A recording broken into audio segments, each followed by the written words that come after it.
नमस्कार विद्यार्थियों, आशा है आप सभी सकुशल होंगे।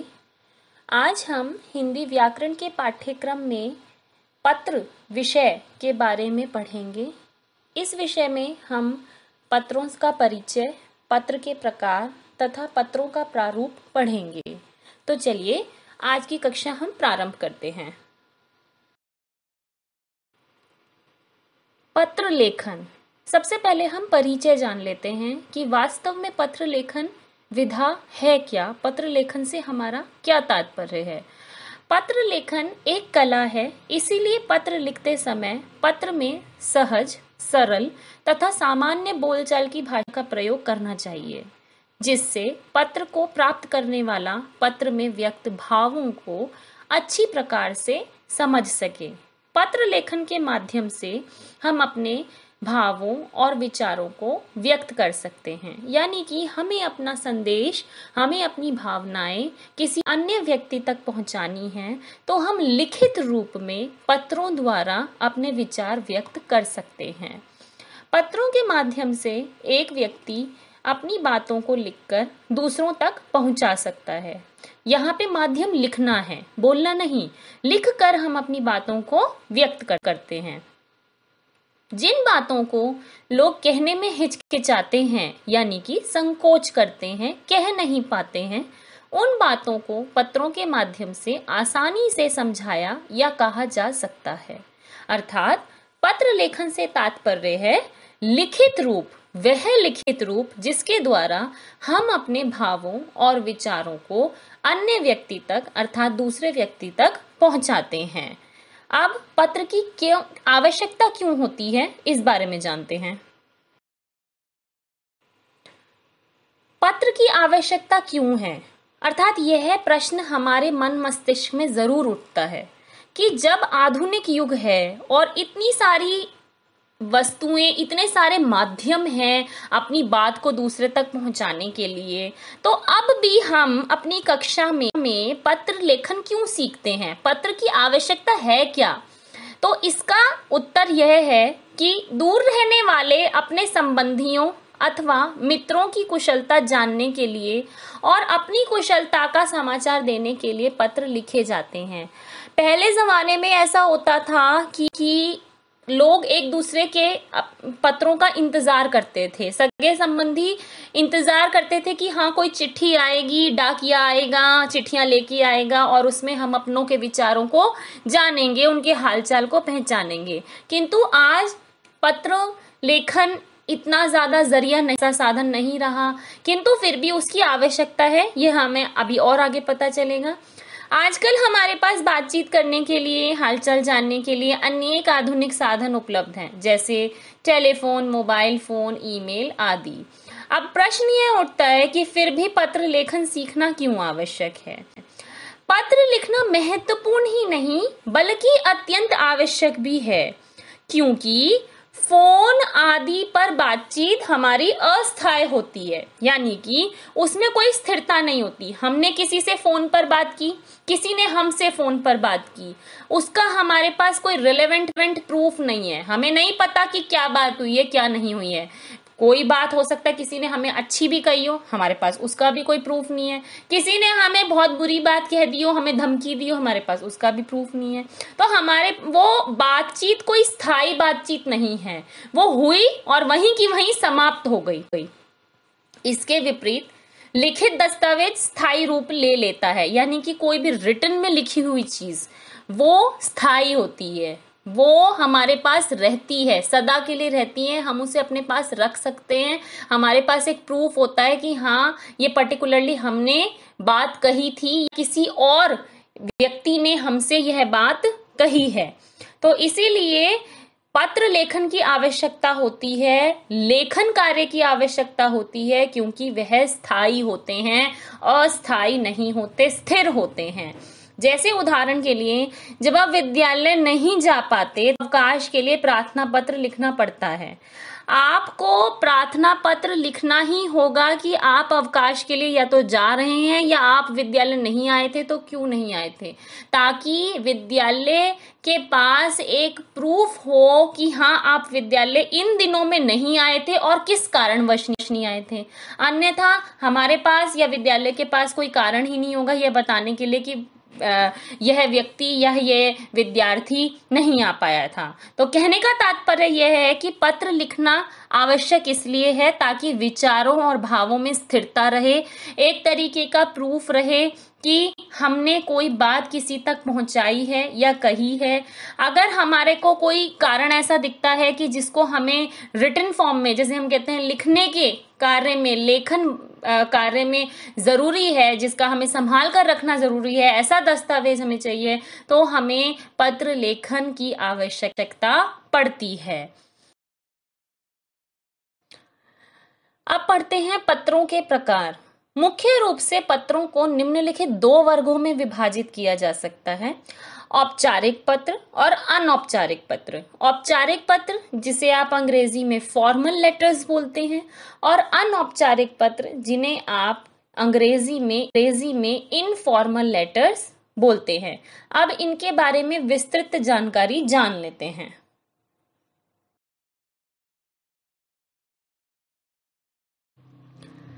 सबसे पहले हम औपचारिक पत्र यानी कि फॉर्मल लेटर के बारे में जानेंगे।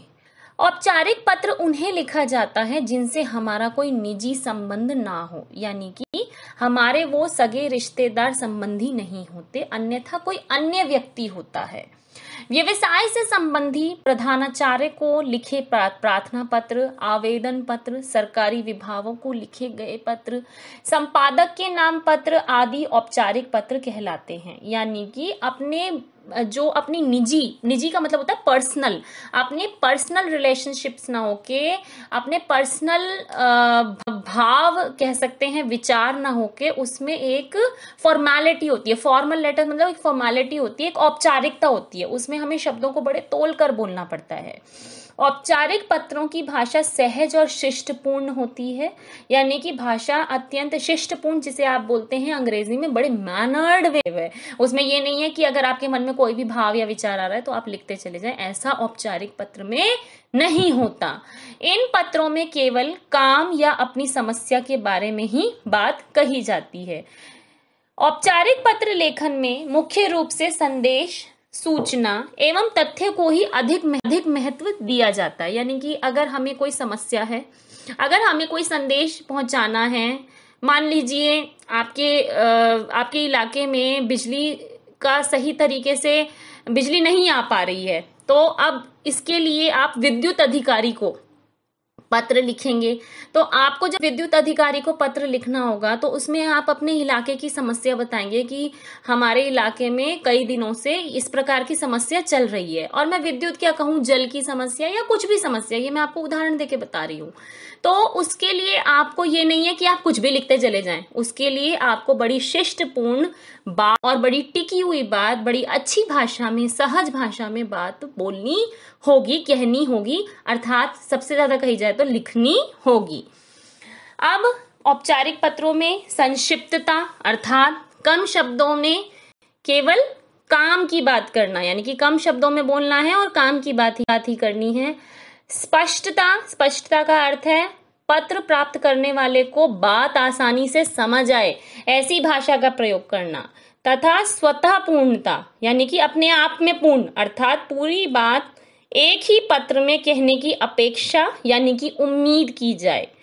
उम्मीद है कि जो भी बात कही जाए वो अपने आप में पूर्ण हो, आधी अधूरी बात ना हो कि सामने वाला यह सोचने पर मजबूर हो जाए कि जो व्यक्ति हमें पत्र लिख रहा है, जो व्यक्ति उन्हें पत्र लिख रहा है, क्या वह पत्र अधूरा लिख रहा है, वह अपनी बात को क्या कहना चाह रहा है, वो किस बात के बारे में अपनी सूचना देना चाह रहा है, हम तक पहुंचाना चाह रहा है। ये बात सामने वाले व्यक्ति पे, यानी कि अन्य व्यक्ति पे जिसको हम पत्र लिख रहे हैं, उसको पता होनी चाहिए। यह औपचारिक पत्र के बारे में बताया गया है।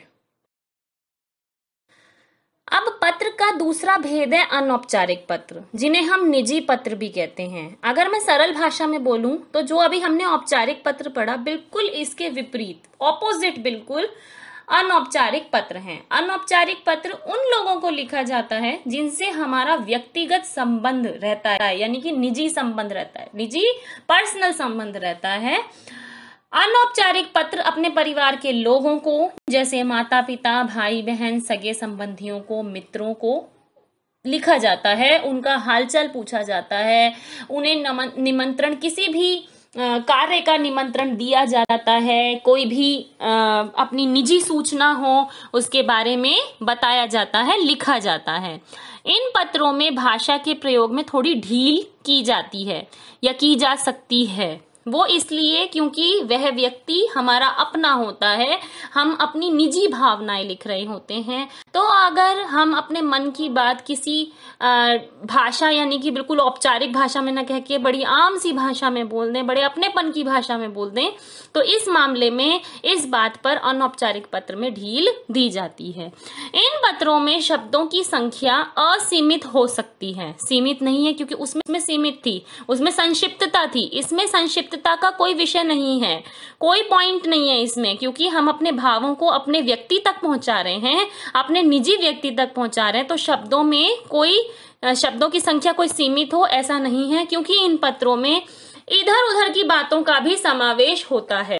अर्थात जब हम किसी अपने मित्र को पत्र लिखते हैं, या अगर हम किसी हॉस्टल में रह रहे हैं और अपने माता पिता को, अपने भाई बहन को पत्र लिख रहे हैं, या परिवार के किसी अन्य सदस्य को भी पत्र लिख रहे हैं, तो हम उसमें इधर उधर की बातें भी करते हैं, अपने मन की भावनाएं भी बताते हैं, हम कैसा महसूस करते हैं, हम उन्हें हर बात बताते हैं, लिखकर उन्हें हर चीज महसूस कराते हैं। तो अनौपचारिक पत्र कह सकते हैं बिल्कुल औपचारिक पत्रों के विपरीत हैं, उल्टे हैं। और आज की कक्षा में मैं आपको अनौपचारिक पत्रों के प्रारूप तथा उदाहरण को देकर समझाऊंगी कि वास्तव में अनौपचारिक पत्र लिखा कैसे जाता है।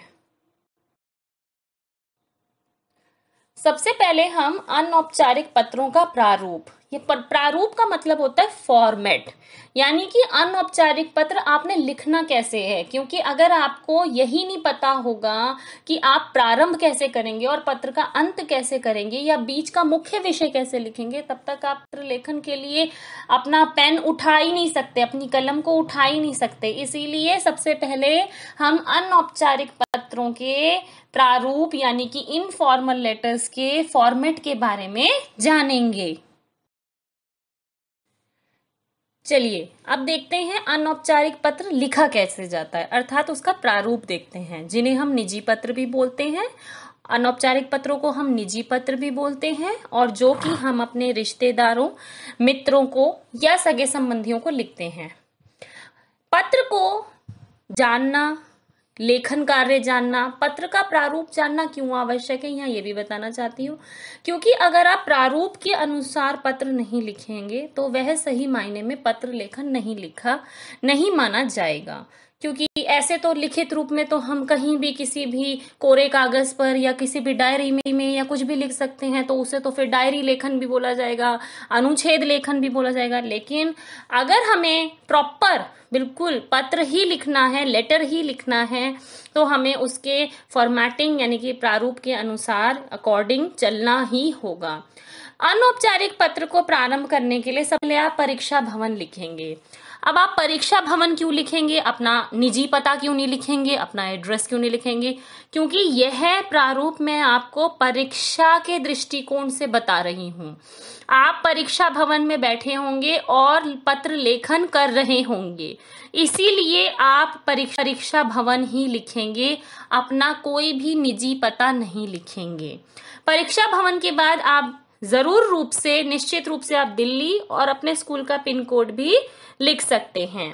उसके ठीक बाद दिनांक आएगी, जिस तारीख को, जिस डेट को आप पत्र लिख रहे हैं। उसके बाद आप संबोधन करेंगे, यानी कि जिसको आप पत्र लिख रहे हैं, जिस भी व्यक्ति को आप पत्र लिख रहे हैं, चाहे वो आपका मित्र हो, रिश्तेदार हो, कोई निजी सगा संबंधी हो, कोई भी हो, तो आप उसको कैसे पुकारेंगे। उसके लिए लेफ्ट हैंड साइड पे ये ग्राफिक फॉर्म में मैंने आपको दिखाने का प्रयास किया है।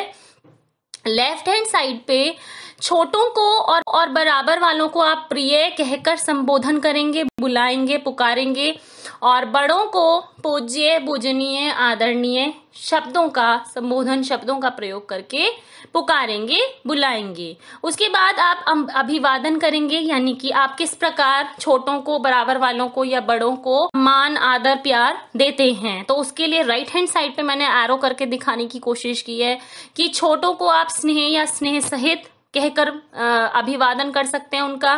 बराबर वालों को भी आप स्नेह और स्नेह सहित कह सकते हैं, साथ में नमस्कार भी कह सकते हैं। अपने से बराबर वाले जो हमारे होते हैं, बिल्कुल हमारे मित्र होते हैं, हम उन्हें नमस्कार कह सकते हैं, जैसे आप अंग्रेजी में हेलो बोलते हैं।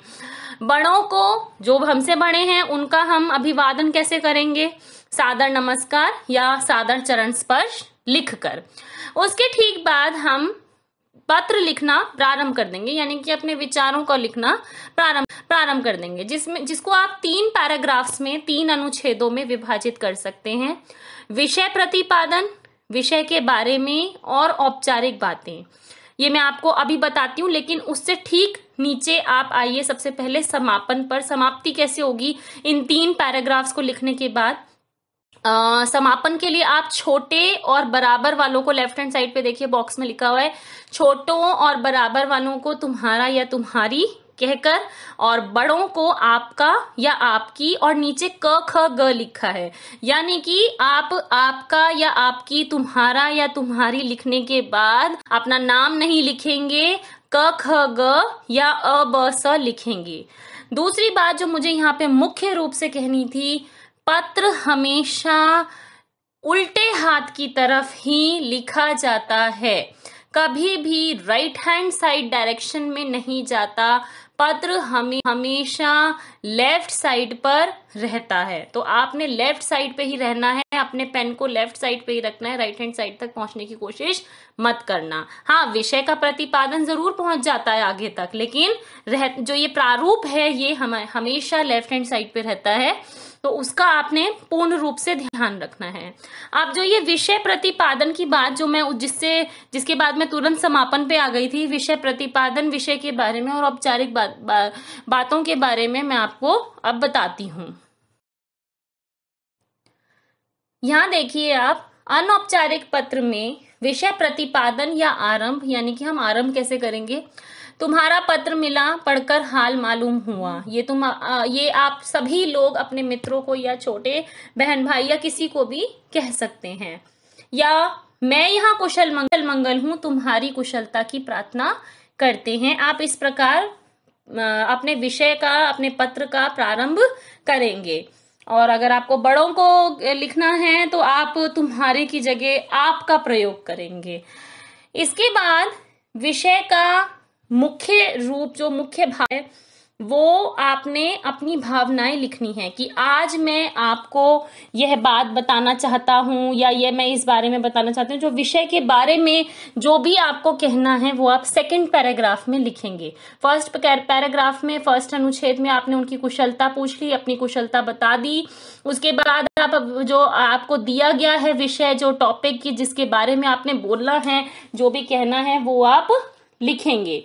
और फिर उसके बाद औपचारिक बातों की बात कही गई थी, तो विषय का अंत या औपचारिक बातें कैसे? जैसे माता पिता को मेरी ओर से सादर नमस्कार, प्रणाम या चरण स्पर्श कहना। आप किसी को भी लिख रहे हैं, अपने मित्र या भाई या बहन को, तो माता पिता को नमस्कार, और अनुज या छोटे भाई बहन को स्नेह या प्रेम।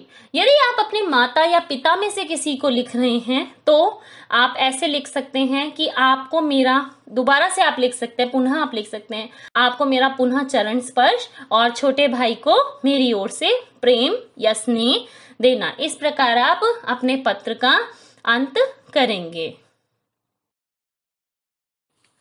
अब मैं यहाँ पे आपको अनौपचारिक पत्र का एक उदाहरण देना चाहती हूँ, जिससे आपको और स्पष्ट हो जाएगा कि वास्तव में अनौपचारिक पत्र लिखना कैसे है। और मैंने अनौपचारिक पत्र लिया है कि अपने जन्मदिन पर अपने मित्र को निमंत्रित करते हुए पत्र लिखिए, यानी कि आपकी जन्म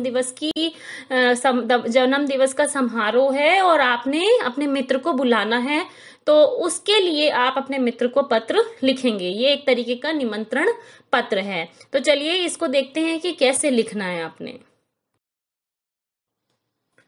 देखिए, आप जो मित्र को पत्र लिख रहे हैं, आप कैसे प्रारंभ करते हैं उसका। सबसे पहले परीक्षा भवन, उसके बाद दिल्ली, और मैंने यहाँ पे पिन कोड भी डाला है 110092। उसके बाद दिनांक लिखेंगे आप, जिस भी दिनांक को आप पत्र लिख रहे हैं, या आपकी परीक्षा की दिनांक, कुछ भी आप डालिए उसमें।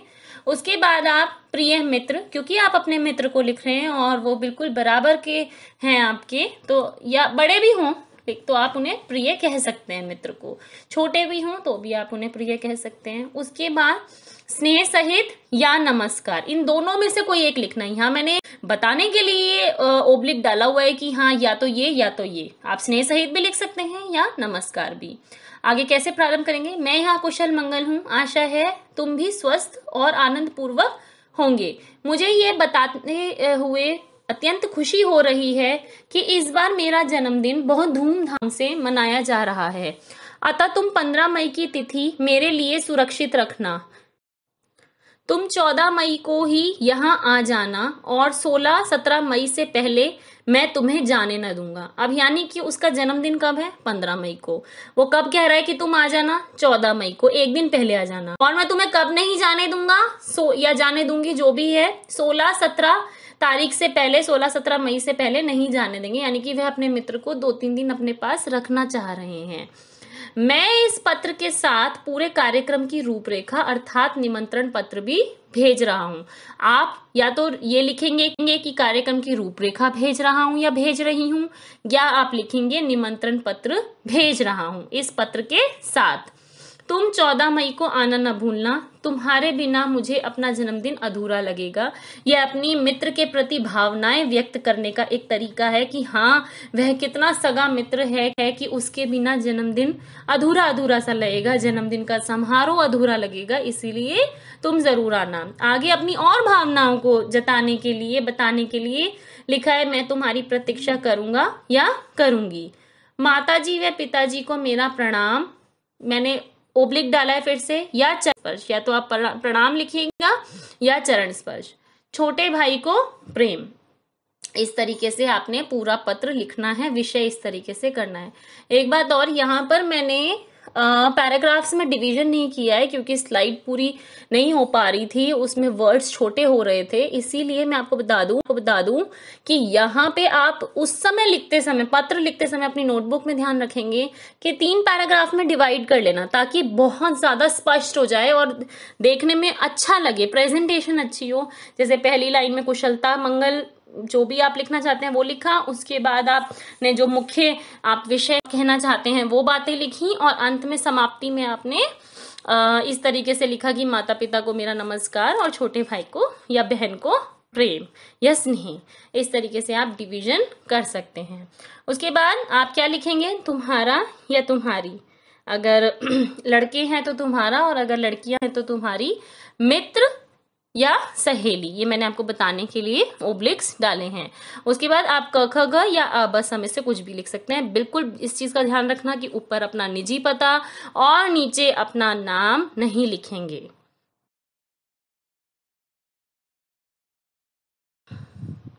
आज की कक्षा में हमने पत्र के बारे में, पत्रों के प्रकार तथा अनौपचारिक पत्रों का प्रारूप और उदाहरण पढ़ा है। और अनौपचारिक पत्र से संबंधित ही मैं आपको रचनात्मक कार्य दे रही हूँ, आप उसे पूर्ण कीजिएगा, भली भांति पूर्ण कीजिएगा, और अपने रचनात्मक कार्य में अपना नाम और अनुभाग अवश्य लिखें। धन्यवाद।